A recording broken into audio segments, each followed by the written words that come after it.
కందుకూరు నియోజకవర్గాన్ని తిరిగి ప్రకాశం జిల్లాలో కలపడంపై ఎమ్మెల్యే ఇంటూరి నాగేశ్వరరావు హర్షం వ్యక్తం చేశారు. కందుకూరులో భారీ ర్యాలీ నిర్వహించారు. ఈ ర్యాలీలో అన్ని వర్గాల ప్రజలు భారీగా పాల్గొన్నారు.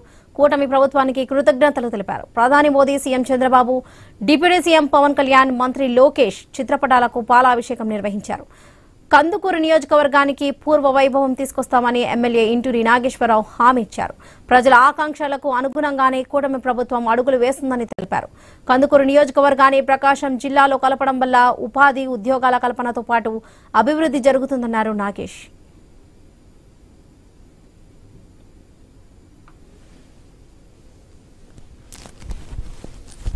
కూటమి ప్రభుత్వం తీసుకున్న ఒక మంచి నిర్ణయం. కందుకూరు నియోజకవర్గాన్ని గత ప్రభుత్వం నెల్లూరు జిల్లాలో కలపడం మీ అందరికీ తెలిసిన విషయమే.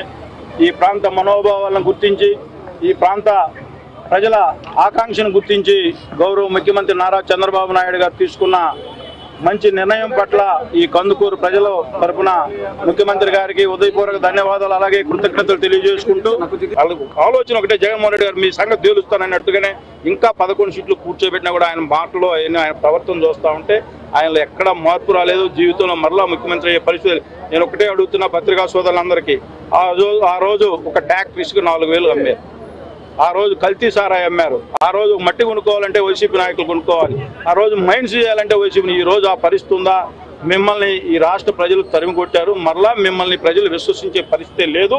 మీరు తీసుకునే నిర్ణయాలు మరలా భూతద్దంలాగా మీకే వస్తాయని చెప్పి ఈ సందర్భంగా మీ అందరూ